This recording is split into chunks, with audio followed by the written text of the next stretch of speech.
Assalamualaikum warahmatullahi wabarakatuh. Alhamdulillahilladzi faddala al-mu'minina bil-hubbi fayuhibbunahu hubban shadida. Asyhadu an la ilaha illallah, asyhadu anna Muhammadan abduhu wa rasuluh. Allahumma salli ala sayyidina Muhammad سيد المحبين والمشتاقين إلى الله وعلى آله وأصحابه والتابعين وتابع التابعين وأمته أجمعين أما بعد اللهم أخرجنا من ظلمات الوهم والجهل إلى المعرفة والعلم ربنا زدنا علما وارزقنا فهما آمين يا رب العالمين.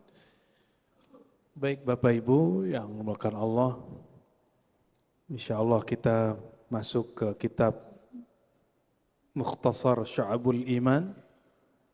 Malam ini bab yang ke-10, Al-Ashir min Syu'abil Iman. Ini mohon maaf nggak bawa kitabnya karena baru turun dari langit, Pak. Langsung kejar sini, alhamdulillah tidak macet, biiznillah kita bisa sambung kajian kita insyaAllah. Bab yang ke-10 berpindah dari bab tasdik kepada bab taslim. Tasdik itu bab percaya, sekarang masuk ke bab taslim, rasa. Ada bab rasa yang mesti dipercaya, diimani. Al-Imam Al-Baihaqi radhiyallahu ta'ala anhu, beliau menulis bab ke-10 ini lalu membukanya dengan surat Al-Baqarah ayat 165. Nanti silakan dilihat di rumah ya. Al-Baqarah 165. Wa minan nas, di antara manusia, man ya atau may yattakhidhu, ada orang yang menjadikan atau mengambil min dunillah, daripada selain Allah, andada, sebagai tandingan. Yuhibbunahum kahubbillah, mereka mencintai sekutu-sekutu selain Allah, tandingan selain Allah itu kahubbillah, sebagaimana layaknya Allah dicintai. Walladzina amanu asyaddu hubban lillah, namun orang-orang beriman mereka lebih cinta kepada Allah Subhanahu wa ta'ala. Berdasarkan ayat ini, Al-Imam Al-Baihaqi ngambil lafaz terakhirnya, walladzina amanu, dan orang-orang yang beriman, asyaddu hubba, sangat kuat cintanya kepada Allah Subhanahu wa ta'ala. Maka setelah beliau berbicara sampai fasal, sampai bab ke-9, bab ke-10-nya tidak lagi berbicara iman 1, 2, 3, percaya kepada ini, percaya kepada itu, tapi dia masuk ke bab taslim, bab rasa.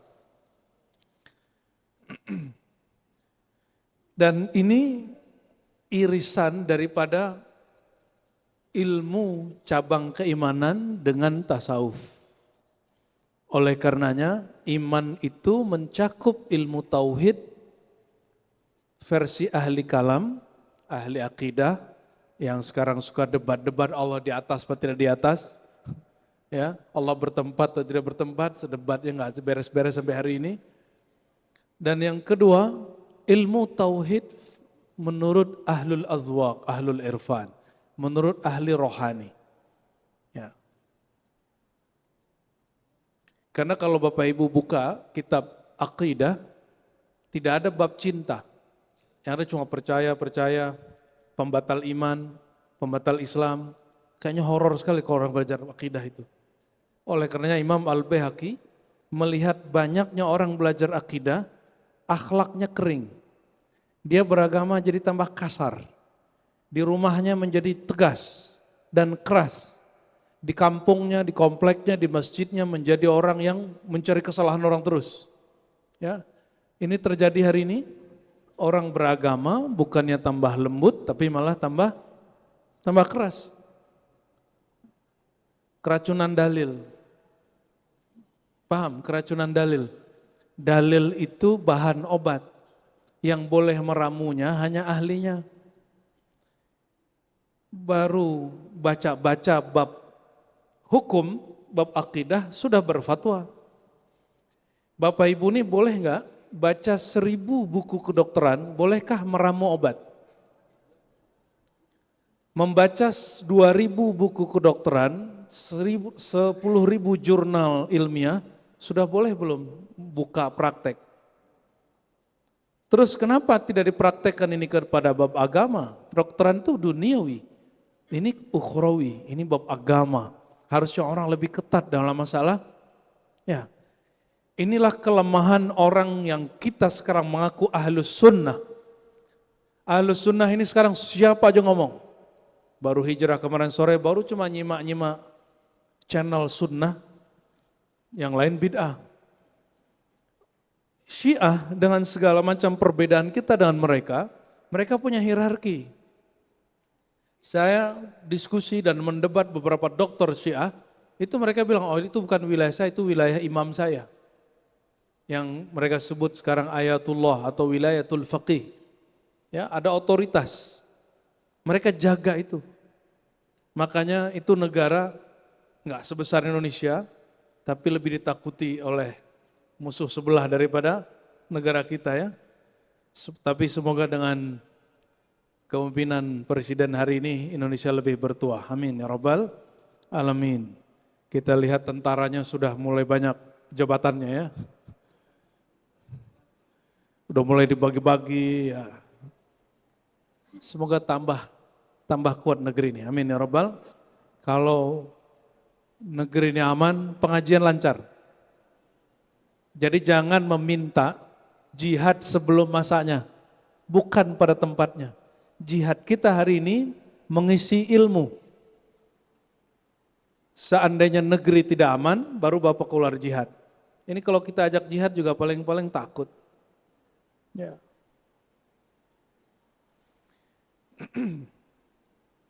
Hadis yang dia sebutkan yang pertama kali, hadis dari Imam Bukhari dan Muslim, bahwa Nabi SAW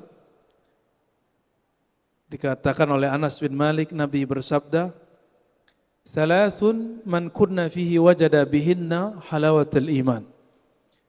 3 hal mahar orang mendapatkan manisnya iman. Ini Bapak Ibu, kenapa orang beragama itu tegang? Karena dia tidak merasakan manisnya iman. Yang dia tahu iman itu ancaman. Iman itu ancaman. Coba kita lihat. Apa kata Nabi SAW? Ayyakunallahu wa rasuluhu ahabba ilaihi mimma siwahuma. Allah dan Rasul lebih dia cintai daripada selain Allah dan Rasul. Mungkinkah kita mencintai sesuatu yang kita nggak kenal? Mungkin nggak? Berarti mencintai Allah, syarat cinta apa? Kenal. Kalau enggak namanya simpatisan. Hari ini tuh banyak simpatisan Tuhan. Bukan pencinta Allah. Kalau kita sudah cinta dengan pasangan, kita berkorban untuk dia, benar enggak? Dan kita tidak merasa berkorban.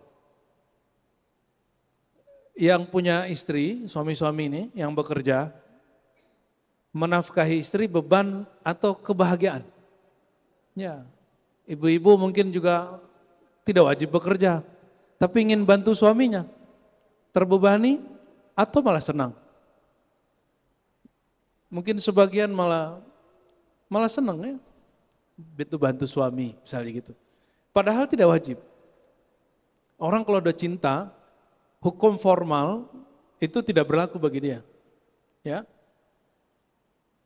Hukum formal bukan hukum syariat, jangan salah dengar ya.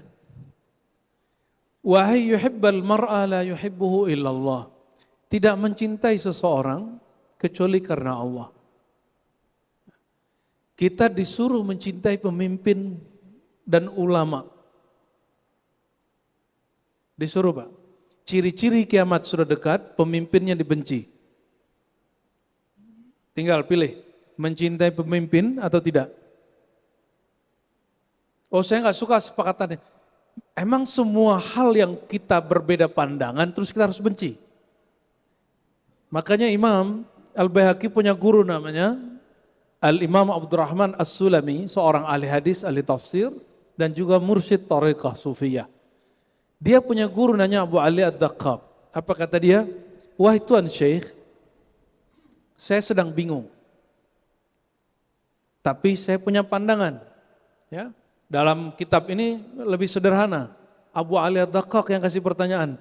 Wahai Sulami, lebih mulia zikir atau fikir?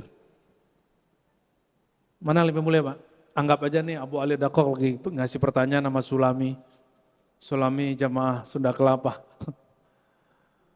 Mana yang lebih afdal? Zikir atau fikir? Zikir. Dapat bocoran dari mana? Kalau secara qalbiyah, rohaniah, lebih mulia zikir. Maka orang berzikir, walaupun beda pikiran, dia tetap cinta dan mendoakan. Jangan dikira saya tidak banyak berbeda pandangan dengan semua pemimpin di negeri ini. Tapi setiap hari kita doakan mereka. Karena kalau mereka baik, negara ini baik. Pilih, mendoakan laknat atau melaknat pemimpin atau mendoakan pemimpin. Ini saya bukan bazar loh Pak ya. Saya seorang ahlus sunnah, dalam akidah ahlus sunnah wajib mendoakan pemimpin. Paham? Ya, kalau bazar punya YouTube deh, saya nggak punya YouTube. YouTube itu bikin-bikinan murid aja itu. Teman-teman kita khidmat bikin murid, ya kayak di sini. Emang saya suruh bikin YouTube Pak? Enggak. Karena saya tidak cari viral Pak. Bagi saya ceritakanlah zat yang viral, yaitu Rasulullah Sallallahu Alaihi Wasallam. Itu aja. Maka kita dicaci maki orang, saya ini dituduh piaraan negara, piaraan yang ngomong alumni kita sendiri. Betapa teganya dia, padahal dia ngajar kitab juga, ngajar hadis juga. Karena dia pakai fikir, nggak pakai, cuma beda faham. Lalu kemudian menganggap orang berbeda itu musuh. Disitulah zikir lebih afdol daripada fikir. Ya. Jadi mulai hari ini coba, kalau orang beda fikrah, pikiran sama kita, zikir kita jangan beda sama dia. Kenapa? Salah satu doa mustajab, nggak mesti Bapak ini jadi wali Syekh Abdul Qadir Jilani, Bahauddin Naqsyabandi, Syazili, itu ketinggian. Doa mustajab itu cukup mendoakan orang yang seiman, walaupun beda paham. Dan orang yang paling seiman hari ini, yang paling masyhur di negeri ini, ya pemimpin negeri ini. Ya, oleh karenanya, ini mohon maaf, Malaysia, Brunei, di setiap khutbahnya doain pemimpin nggak? Doain pemimpin.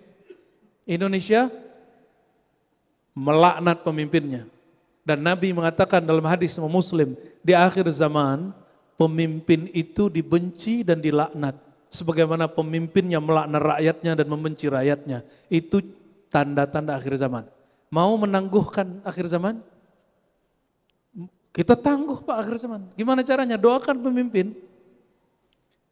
Doakan mereka supaya Allah ilhamkan amanah di kolbunya. Amanah cinta di kolbunya. Ada yang netes.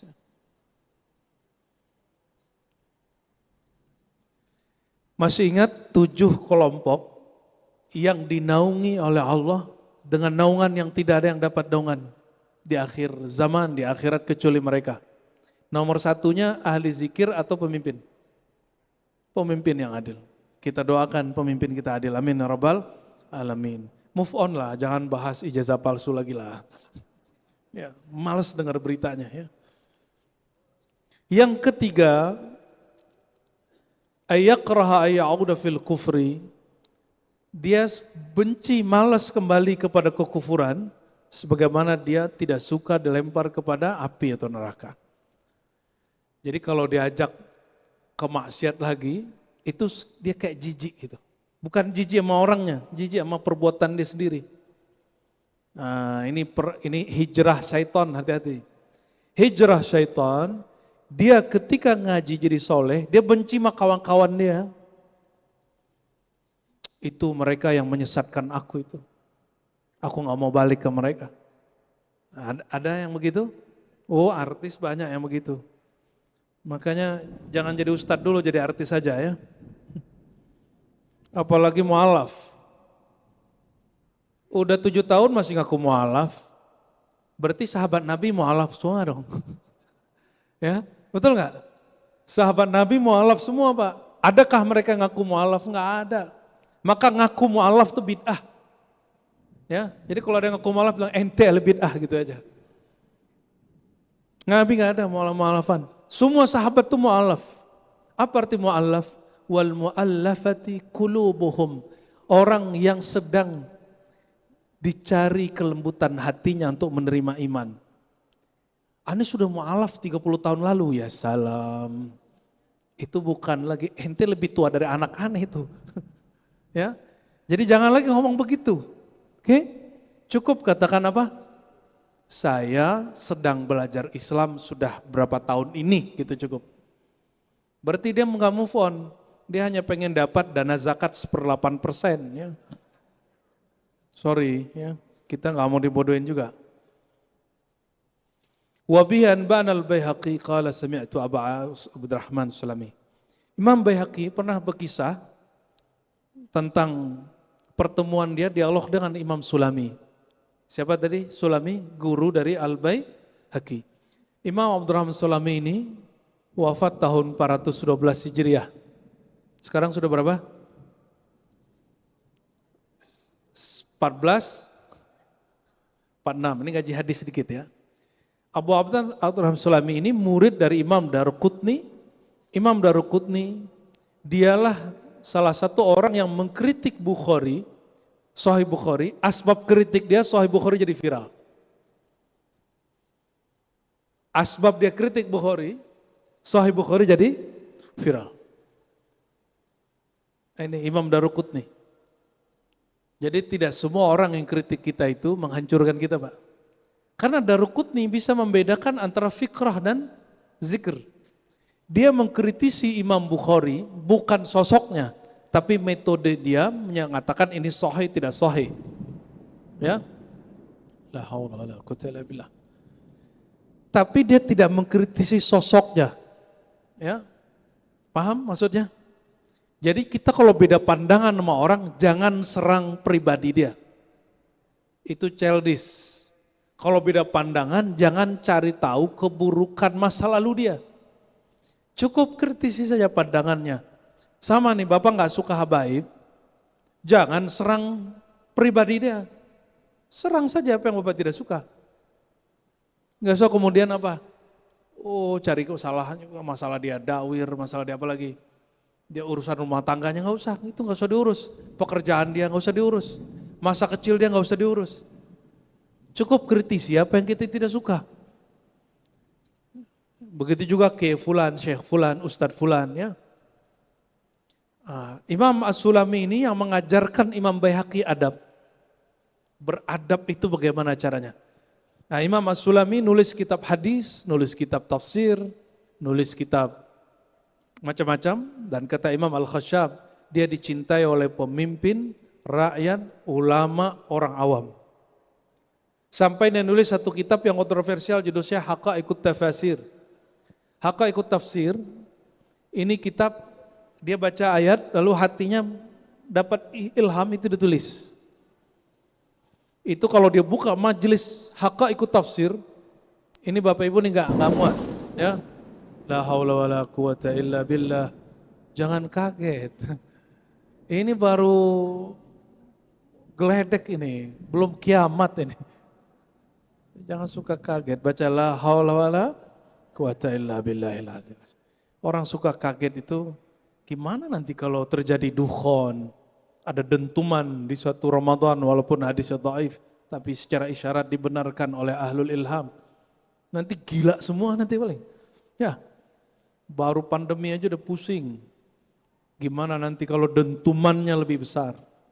Ada nanti dentumannya. Itu yang nanti setelah dentuman itu terjadi dukhan. Kita nggak tahu kapan terjadinya. Ini kan orang lagi santai-santai, kayak nggak ada masalah, ya. Ntar kejadian lagi, ya. Kayak mimpi di siang bolong kan.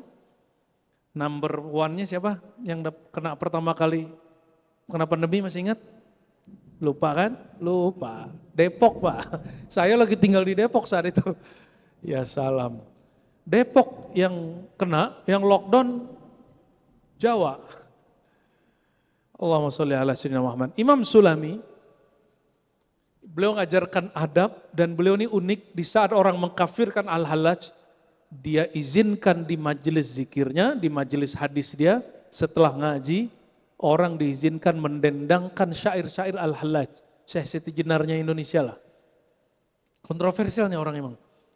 Dia tidak haus pujian, dia siap dicaci maki. Bagi dia kebenaran harus dizahirkan, kebatilan harus disingkirkan, kebencian harus dibuang jauh-jauh. Ya. As-Sulami, dia berguru kepada Abu Dandar At-Tusi. Nah, ini orang mazhab Syafi'i semua, Baihaqi Syafi'i, Sulami mazhab Syafi'i, At-Tusi Syafi'i. At-Tusi berguru kepada Ja'far Al-Khuldi.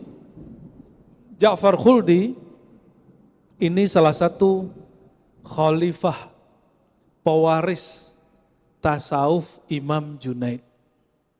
Jadi murid Imam Junaid itu banyak, ada Ruwaim, ada Shibli, ada Ja'far Al-Khuldi. Kalau thariqahnya turun ke Imam Shibli. Kalau ilmunya turun ke Ja'far Al-Khuldi. Kalau bab akidahnya turun ke Imam Ruwaim. Itulah jadi akidah Asy'ariyah. Ya. Paham maksudnya? Nah, insya Allah kami November ini ya. Ini nggak tahu masih ada kuat nggak tahu. Baru 2 minggu sudah hampir full. Oh, insya Allah kita ziarah ke Baghdad.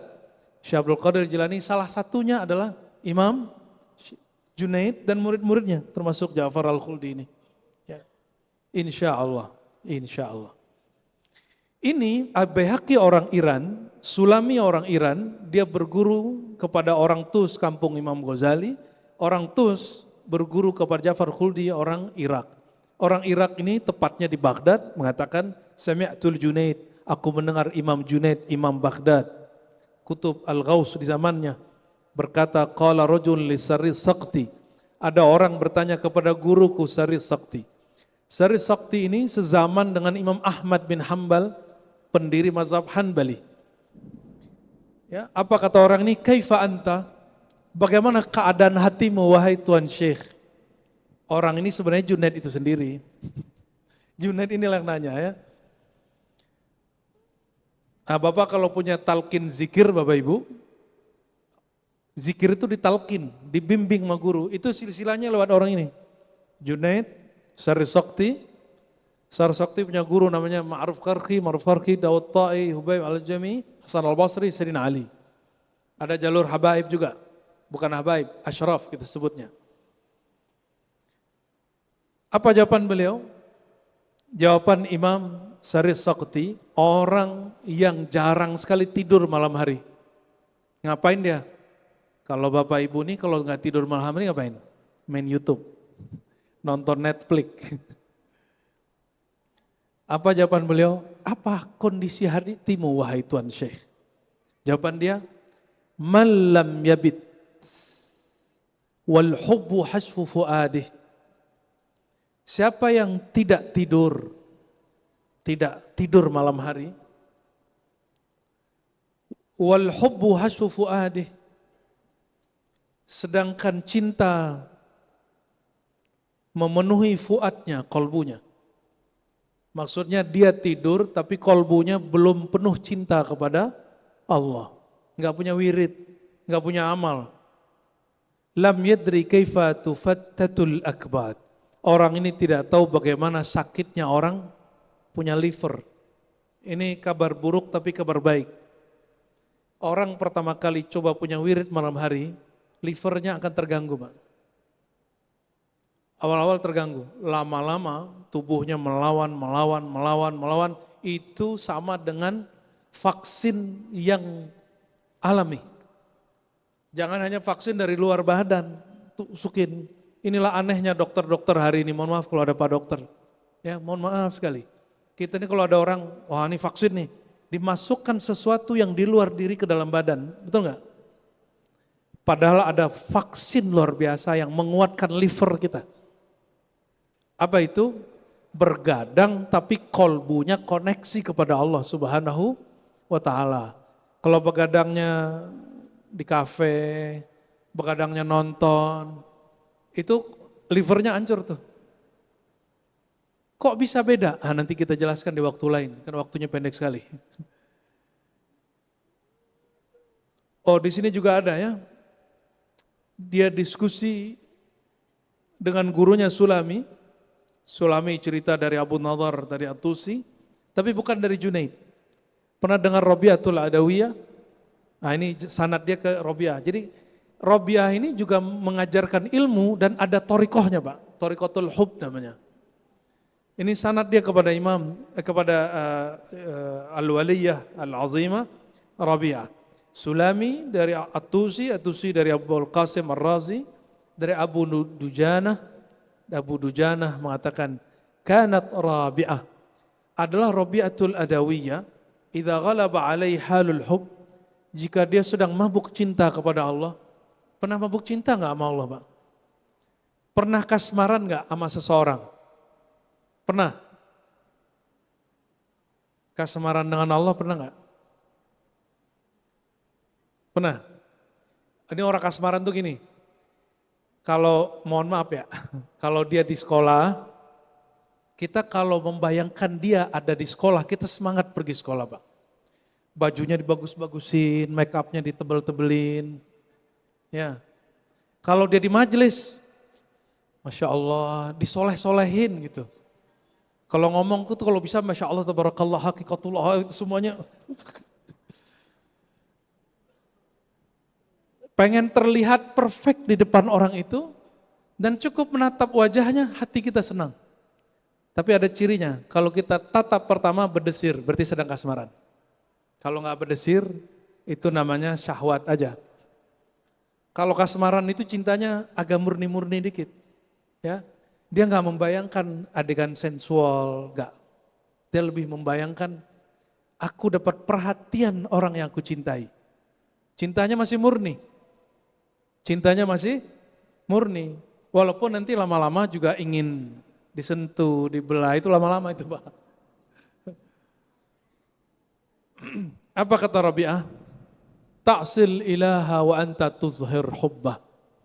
Bagaimana mungkin engkau menyatakan iman dan cinta kepada Allah, tapi engkau mendurhakainya dalam kesendirian. Ya. Hadza muhalun fil fi'ali badi'u. Ini perbuatan yang mustahil dalam kebanyakan aktivitas orang.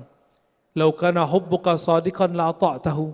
Kalau betul engkau cinta kepada Allah, engkau pasti taat patuh kepadanya. Innal muhibba liman ahabba muti'. Kekasih sangat patuh kepada yang dikasihinya. Contoh nih, Bapak masih punya istri Pak? Masih. Kata istri nih, Bang, Pak, jemput aku. Macet Pak, jemput gak? Kamu naik Grab aja lah gitu. Itu kurang cinta lah itu. Lo ke pengajian? Jangan-jangan ada yang ditarget di pengajian. Ini contoh. Yang pernah kasmaran waktu bujangan. Ya. Pernah gak dulu sok jadi pahlawan? Pernah kan? Pahlawan kemalaman. Bukan pahlawan kesiangan. Ya, jemput-jemput malam, nganterin malam, kan modus itu Pak. Tapi itu tiada lain daripada ekspresi cinta, itu yang kata Rabi'ah. Rabi'ah ini dilamar sama Hasan Basri, Sufyan Tsauri. Ya, dalam kitab disebutkan, kata Rabi'ah, saya punya saudariku di kamar nih, dia cantik, lebih cantik daripada aku, lebih muda, lebih segar daripada aku. Sufyan, Hasan Basri, semuanya melirik ke tembok, padahal nggak ada adiknya di situ. Dia lagi ngerjain. Apa kata Rabi'ah? Kalau betul kau cinta kepadaku, engkau tidak akan melirik siapapun selainku. Wah, aduh gaya bener dia. Jadi Rabi'ah itu mabuk cinta ke Allah, tapi dia bawakan ke makhluk. Maka sampai meninggal dia nggak ketemu wali yang selevel sama dia. Dan saya tidak menyarankan ibu-ibu ini bermanhaj dengan manhaj Rabi'ah. Cukup jadi pelajaran aja itu ya. Robiah ini, dari cerita Robiah ini muncul Laila Majnun. Laila Majnun itu juga sama. Laila itu bukan perempuan. Laila itu simbolik dari sifat Allah yang batin, yang misterius, yang samar. Maka disebut Lail, malam. Malam itu kan misterius, Pak. Ya. Siapa yang nulis tentang Laila Majnun? Al-Imam Al-Arif Billah Abdurrahman Al-Jami. Abdurrahman Al-Jami, dia memegang beberapa thariqah, salah satu Naqsyabandiyah dan Najmuddin Kubrawiyah. Dia tulis tentang kisah dan syarah Laila Majnun. Ternyata itu bukan orang. Itu hanya simbolik bahwa ada seorang hamba sedang mencintai Allah Subhanahu wa ta'ala. Lalu dibuat semacam personifikasi jadi Laila Majnun. Maka kalau Bapak Ibu faham, mencintai Allah itu bisa melalui pasangan. Mencintai Allah itu bisa melalui mencintai alam semesta. Mencintai Allah itu bisa melalui mencintai sesama. Ya. Oleh karenanya Allah mengatakan wa min ayatihi, di antara ayat-ayatnya, tuh hati-hati. Apa mana ayat? Mana-mana saja yang terkoneksi kepadanya. Apa itu? Dia menciptakan dari bangsamu, pasanganmu. Berarti kalau ingin mengenal Allah, punyalah pasangan. Yang jomblo-jomblo, walaupun sudah berumur, Pak, saya anjurkan menikah lagi. Serius. Imam Ahmad bin Hambal mengatakan, aku diberitahu Allah nih, umurku 7 hari atau 10 hari lagi, istriku meninggal atau cerai, aku nikah lagi katanya. Karena aku malu berjumpa dengan Allah, tidak punya pasangan, tidak mengamalkan sunnah Nabi Muhammad SAW. Kalau ibu lain cerita Bu ya, ini bapak-bapak. Walaupun dia tidak gauli, hanya status. Hanya apa? Status. Tapi dinafkahi Pak. Lalu apa kata Allah? Wa ja'ala bainakum mawaddatan wa rahmah. Dan Allah jadikan antara kamu dan pasanganmu mawaddah wa rahmah. Mawaddah wa rahmah itu bukan makhluk. Itu sifat Allah. Sifat Allah bukan makhluk. Sifat Allah ada pada zat Allah. Sesuatu yang ada pada zatnya bukan makhluk. Jadi kalau ingin mendekat kepada Allah, menikah Pak. Ya, maka Allah akan ciptakan nur kedekatan namanya mawaddah warahmah. Sama-sama berarti sayang, bedanya mawaddah itu leburnya cintaku dalam cintamu. Mawaddah itu beda dengan mahabbah. Kalau mahabbah ini ada mahabbah syahwat. Kalau mahabbah syahwat, kita maunya dia turut kita. Kau takluk kepadaku. Nah ini yang suami-suami yang baru hijrah nih, saya nih suami, istri wajib taat kepadaku. Baru juga ngaji, udah nyuruh-nyuruh istrinya macam-macam. Istri yang soleha gak perlu diajarin tuh paham sendirilah ya. Bukan begitu, agama itu bukan pembenaran ketiranian laki-laki, enggak. Justru mawaddah warahmah. Mawaddah itu merasakan yang dirasakan dia. Lebur rasa kita dalam rasa dia. Tapi ini bukan rasa syahwat birahi roha, tapi rasa rohani. Ya, mawaddah ini sifat Allah, kaitannya dengan kemurnian. Kita enggak tega ngelihat pasangan kita kemudian lupa kepada Allah. Jadi malam-malam jangan hanya sholat tahajud sendiri. Habis kita sholat bangunin pelan-pelan. Kalau enggak bangun jangan bilang munafik kamu gitu, yang gitu ya. Pasangan nih susah diajak untuk mengenal Allah. Jangan bilang dasar bodoh, enggak begitu. Mawaddah itu apa? Dibimbing dia. Ya, walaupun sesekali emosi, balik lagi, minta maaf lagi. Begitu. Itu mawaddah. Orang yang mawaddah, dia akan buka pintu maaf tanpa batas. Kalau ente mahabbah belum tentu. Ya, orang mahabbah ini kadang mahabbah ego. Mahabbah ego itu dia memandang dirinya sebagai objek yang dicinta. Kalau mawaddah, egonya lebur dalam egonya Allah Subhanahu wa ta'ala. Ya. Semoga rumah tiga kita sampai ke makom itu ya. Dan dari mawaddah lahirlah, bukan lahir, terpancarlah nama Allah namanya Al-Wadud. Al-Wadud, yang maha ibah, yang maha empati. Ini sudah di atas cinta syahwat. Ini sudah cinta rohani. Ya. Lalu warahmah. Rahmah itu hembusan kasih sayang Allah. Rahmah itulah inti dari dua nama Allah, Rahman dan Rahim. Apa bedanya Rahman dan Rahim? Itu bersumber dari rahmah itu sendiri. Rahmah itu kasih sayang Allah yang mencakup semua makhluknya tanpa batas. Ya. Tapi di dalam cintanya itu ada yang dia rahasiakan. Yang tanpa batas itu namanya Rahman, yang dia rahasiakan namanya Rahim. Itu perbedaan Bismillahirrahmanirrahim. Maka Rahman kasih sayang Allah mencakup mukmin, kafir, hewan, binatang, tumbuhan, semuanya dapat percikan hembusan Rahmannya Allah Subhanahu wa taala. Sedangkan Rahim khusus untuk para nabi, para wali, kekasih-kekasih Allah. Kalau orang mukmin biasa, ahli ibadah biasa cuma dapat Rahman. Surganya surga syahwat nanti. Ya, makan, minum, kawin gitu aja ntar di surga. Tapi kalau dapat Rahim, Allah undang. Ya ayyatuhan nafsul mutmainnah. Wahai jiwa yang sudah damai, tenang. Yang sudah punya visi cinta. Irji'i, pulanglah kepada Rabbmu, pemilikmu. Kenapa Allah menyebut pulang? Bukan datang. Izhabi, bukan. Fa'ti, bukan. Irji'i. Apa rahasianya? Dan lafaznya irji'i ila rabbik, bukan ila ilahik. Apa makna Rabb dalam bahasa Arab? Rabb itu pemilik. Rabbul bait, pemilik rumah. Rabbus sayyarah, pemilik mobil. Jadi kalau dalam bahasa Arab kita sering menyebut sahibul bait. Kalau bahasa Arab yang fusha, ada lagi istilahnya Rabbul bait. Rabb, pemilik al-bait. Ya, jadi disuruh pulang kepada pemilik, disuruh pulang kepada sumber, pulang kampung. Senang nggak pulang kampung? Cinta nggak? Rindu nggak? Maka wajib belajar tentang kampung kita ya. Bab yang ke-10 dari kitab Syu'abul Iman, cabang-cabang iman yang diwariskan oleh Imam Ahlus Sunnah. Dia pakar hadis, pakar Aqidah Ahlussunnah, dia punya kitab judulnya Al-I'tiqad, dan dia juga pakar tasawuf.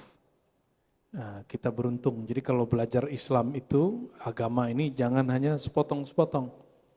Ada bab amal zahirnya, al-Islam, amal tersembunyinya, batinnya yaitu iman, amal sirnya yaitu ihsan. Ya. Kemudian melahirkan ilmu al-Islam melahirkan fikih, iman melahirkan akidah, al-ihsan melahirkan ilmu tasawuf. Dan beliau mengatakan apa?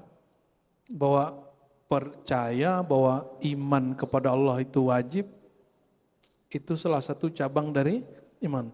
Jadi cabang iman yang beliau tulis itu lebih dari 70. Cabang ke-10 dari iman adalah al-hubbu fillah. Mencintai Allah dan mencintai karena Allah. Dan disebutkan ini sebagai hadis penutup ya. Sayyidina Muhammad SAW mengkhabarkan nanti di hari kiamat ada sekelompok orang dia tidak kenal hisab mizan sirat. Apa? Hisab diperiksa, mizan ditimbang. Jadi nggak sempat disidik, nggak sempat disidang, nggak sempat ditarik-tarik pakai baju oranye gitu. Nggak sempat dibawa ke jeruji. Nggak sempat dibawa ke penjara namanya neraka. Nggak pernah melalui sirat. Sirat itu jangan dibayangkan lampu tipis. Sirat itu seperti naik gunung tapi ujungnya tipis. Ya, kenapa? Di bawahnya disebutkan oleh Nabi banyak sekali raksasa-raksasa duri. Jadi Kalau kita kepleset dikit, durinya udah nyantol ke paha, ke badan, ada yang ke kepala, ada yang ke muka, ya. Dan hadisnya sahih. Gentingnya seperti rambut dibelah 7, itu bahasa majazi. Ya, tapi bagi sebagian orang dia lihat seperti lapangan bola. Bagi sebagian orang yang dia temui seperti apa? Seperti jembatan kecil. Jadi itu sangat subjektif sekali, tergantung perjalanan rohani dia di dunia. Mohon maaf, Bapak Ibu maksiat hari ini, maka dia paralel dengan alam di sana, di detik ini, di detik yang sama di sana nanti kita akan melihat sirat kita tipis. Seperti itu. Ya. Di detik yang sama saat ditimbang, timbangan kita bermasalah. Jadi alam ini paralel semua. Jadi istilah alam paralel itu bukan istilah orang-orang ilmuwan hari ini, itu sudah ada dalam hadis Nabi Muhammad SAW. Beliau mengatakan di Sahih Bukhari, surga neraka itu sedekat kamu dan tali sendalmu itu terompahmu. Jika engkau memilih surga, engkau sedang melangkah dengan kaki kananmu. Jika engkau memilih amal maksiat, kufur, khianat, engkau sedang melangkah dengan kaki kiri. Jadi surga sama neraka itu sedekat itu dan semudah itu. Jadi tidak benar masuk surga susah, masuk surga mudah. Sebagaimana masuk neraka juga mudah. Bagi rohani, bagi nafsiyah jiwa, wa khusyat an jannatu bil makarih. Sorga Allah liputin dengan sesuatu yang dibenci oleh nafsiyah. Tahajud disukai badan atau tidak? Tahajud. Berbagi uang disukai badan atau tidak? Tapi rohani kita suka nggak? Rohani kita suka. Ini ciri-ciri Bapak Ibu, kita ini sudah menjadi makhluk rohani yang memimpin atau masih makhluk jasmani yang memimpin? Yang mana ini? Nah, ini kata guru kami ya, kata ada ayat wa kunu rabbaniyin. Jadilah kamu hamba yang rabbani. Kenapa? Ada orang hanya menjadi insan basyari. Insan manusia yang mirip dengan hewan. Tapi ada orang yang kedua insan qalbiyah nuraniyah, insan cahaya, ini soleh, taat. Tapi perintahnya di Quran wa kunu rabbaniyin. Mesti jadi dimensi rohani. Ahlu rohani ini belajar yang kecil sebelum yang besar, belajar hal-hal yang sederhana sebelum yang berat. Mereka memulai dari rohani, mereka mulai dari yang kecil-kecil sehingga dia cinta kepada Allah Subhanahu wa Ta'ala. Oleh karenanya saya pun mengajak malam ini, jalan cinta itu disebut jalan Rabbani. Tapi banyak orang klaim hari ini Rabbani, bukan itu. Yang digelari Imam Rabbani sejak dahulu sampai hari ini, yang betul-betul mutlak baru seorang Syekh Abdul Qadir Jilani, Kutub Rabbani. Selebihnya hanya cabang-cabang dari nama beliau karena mengikuti jalan beliau. Sebelumnya beliau mengikuti jalan Imam Junaid, Imam Abu Yazid. Sebelumnya mengikuti Imam Hasan al-Basri, Sayyidina Ali, Abu Bakar Siddiq. Tapi setelahnya yang mutlak hanya Syekh Abdul Qadir Al-Jilani, orang yang fana fi hubbillah. Mereka ini yang fana fi hubbillah, Allah lemparkan ya, Allah hantarkan ke hadapan surganya tanpa kenal apa hisab, apa itu mizan, apa itu sirat, tahu di depan surga aja. Jadi tanya orang, kamu tadi diperiksa enggak? Enggak. Ya. Dan mereka dicemburui oleh para nabi dan para wali. Semoga kita termasuk bagian mereka. Maka malam ini buang semua kebencian di kolbu, cintai makhluk Allah dalam nama Allah Subhanahu wa Ta'ala. Ala hadin ya wa likulli salih al-Fatihah.